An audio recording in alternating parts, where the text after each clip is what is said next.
hammaga yaxshimisizlar, charchamasizlarmi? Shu biz uzoq kutgan Prime boshlandi, ya'ni sezon peak payti. Baland permail, baland cross, hamma stabil daromadga ega bo'lyapti. Faqat bitta nosi bor. Bunaqa bozorda kompaniya qolib qolishi bu juda katta ta'sir qiladi grossingizga, permailingizga va o'z daromadingizga. Nima degani, agar MC suspend bo'lsa, siz traksopga muhannasiz.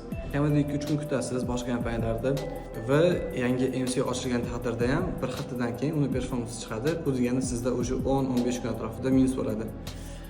Bunaqa paytlarda Royce'da bitta fishka bor. Qanaqa desangiz, har doim Amazonda ishlab turgan MC aktiv, misol uchun 20 tami, 30 tami, 40 ta driver degan bo'lsa, har doim Royce'da zapasga yana 2-3 ta kompaniya bo'ladi, performans bilan tayyor. Bu nima degani, agar mabodo Royce'da ishlayotgan MC yopiladigan bo'lsa, orqasidan sirazi loadboard beriladi dispetcherlarga, dispetcherlar stikerni jo'natadi driverlar traksopga oladi, 2-3 soat uzog'i stikerlarni almashtiradi, keyin yangi kompaniyada ish boshlaydi.